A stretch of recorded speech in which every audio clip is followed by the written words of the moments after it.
Hey guys, welcome to initialSpeed. Oh, how do I start this one? So after we came back from that Vegas-Reno trip, I don't sleep on moving vehicles typically. So we were up at, about 6. Went to breakfast with my sister and her husband, then raced back through Death Valley, dropped off the car, left my Oakleys in the rental, so I wasn't too pleased about that. Get to the airport. As soon as we sat down, within 5 minutes of sitting down, they called us for boarding, so we just made it. Got on the plane, came back. I didn't sleep for the whole flight.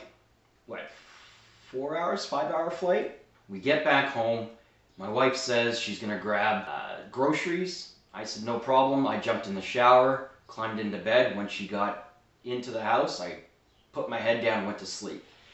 I woke up to the sound of her yelling my name, and she said she couldn't see. So, being tired, I said, turn the light on, and I rolled over and went back to sleep. She was screaming that she couldn't see, and I could hear the terror in her voice. So I got up, grabbed her, walked her out to the living room, and asked her what she saw, and she said everything was foggy, everything was hazy. Kind of like, when they're interviewing someone and they blur the face. That's the way she says that things looked. Rushed her off to the eye clinic, who took her blood pressure, which her blood pressure was 200/117. She should have stroked out. Anyhow, after that they rushed her to ER, where she underwent a bunch of tests, and hospitals drive me nuts. So they were saying her potassium is high, her blood pressure is high, a whole bunch of things. And they're bringing her potatoes, they're bringing her tomato sauces, they say her blood sugar was high, they're bringing her the little fruit cups with, the fruit sitting in the syrup. I asked one nurse, are you trying to get her out of the hospital or keep her in? Because this is going to kill her. This is going to keep her here. So I would get to the hospital at about 8 a.m. and I wouldn't leave until about 10, 11, sometimes 2 a.m. Come home, shower, make her lunch and dinner, sleep, and then rush back over again in the morning. Anyhow, they got to a point where they said that they don't know if she will be around for the next 10 years, if she's lucky. So, of course, panicked, freaking out, I started planning for the worst. So, started trying to help her check off her bucket list things. And one of the things that she has on her bucket list is a convertible. A yellow car or a convertible. There's more to this story, but at this point in time, that's what I'm going to tell you. Again, if you are interested in what is happening, leave a comment down below and I will update you periodically of what is going on. At this point, they say that her kidneys are shot, so I am currently being worked up for a kidney transplant because I would like to keep her.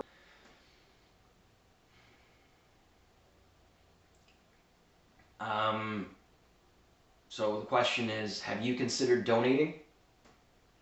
And by all means, make sure you stay on top of your health.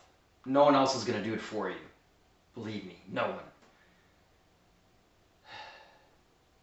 So, without dragging this on and, making things any more awkward, uncomfortable, let's get right into this. This is the build for my wife, a 2003 VW Beetle ragtop convertible. 2-liter. Let's get into it.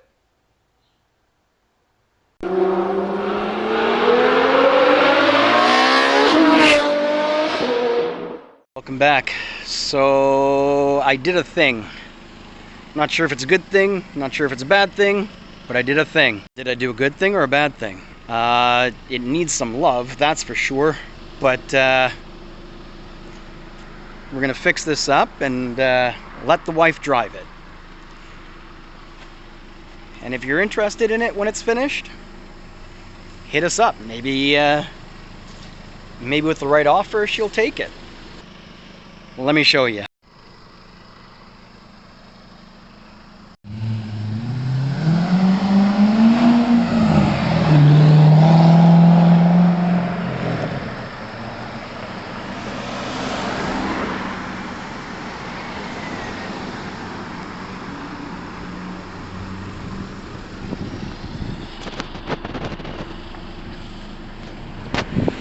Okay, so we made it back. I made it back. What did I do? So I know a wheel bearing needs to be changed. I know it feels like a ball joint, which I'll probably just replace both fronts. And I'm thinking maybe sway bar bushing may need to be replaced. The rear passenger wheel, rear right wheel, was flat. I pumped up all 4 tires, but I think it has a flat spot, so naturally on the highway I'm doing this because the car's not very big nor very heavy. Anyway, in the morning, that's when I'll, I've got to sort out stuff around the house first. I've got to cut the grass and line up the lawn and all of that stuff, and then I can get to the fun stuff. Yeah, get under there, see what parts I need to order, and order them up, and see where that puts me. Anyhow, see you in the morning.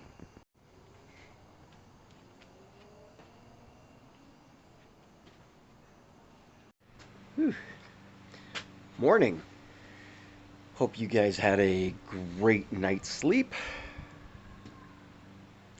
I don't know if I broke down why I got this Beetle. So while we were visiting my sister, she has a drop top, and of course, we drove around town with the top down, and my wife fell in love with the ragtop life.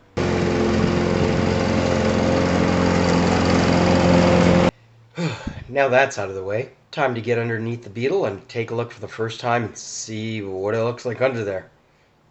What are we gonna find?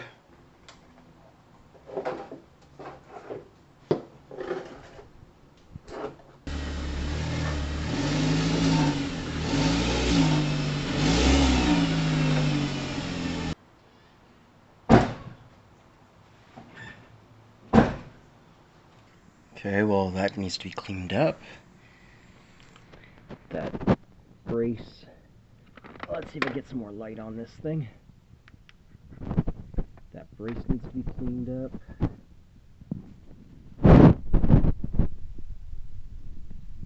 Needs to get undercoating. Needs to have undercoating done. And the muffler is surface rust. Everything pretty much looks surface rust. Let's raise the car on its side and see if we can get a better view.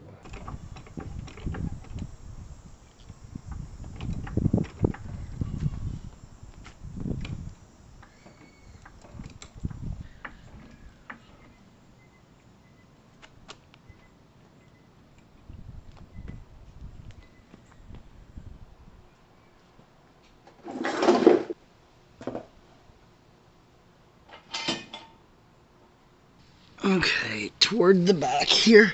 Again, surface rust. This bracket. Surface. Okay, here's the fuel filter.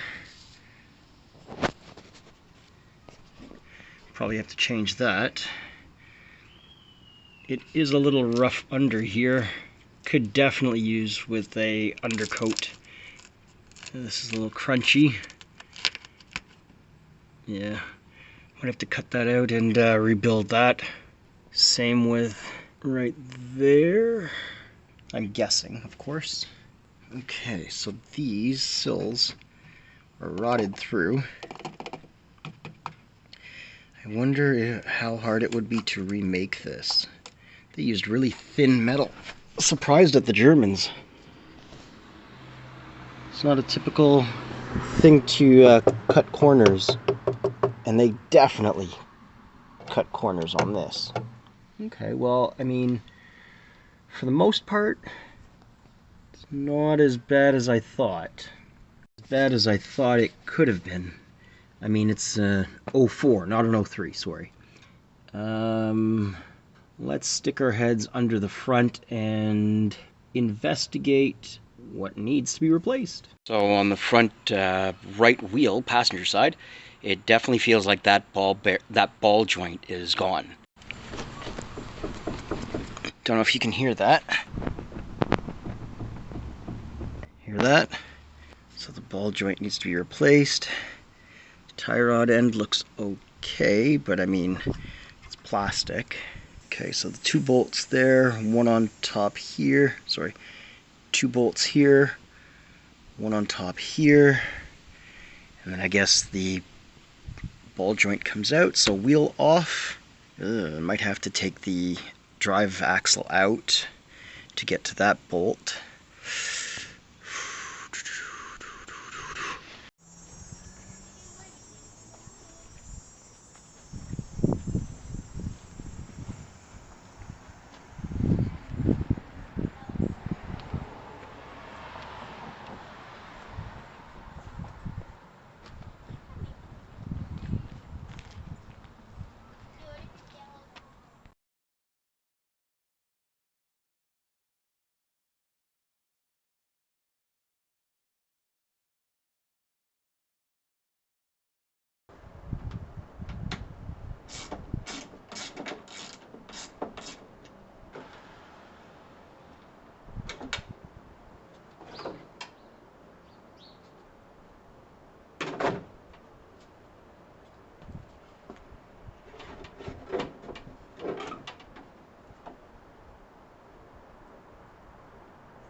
You can see it's rusted up pretty good.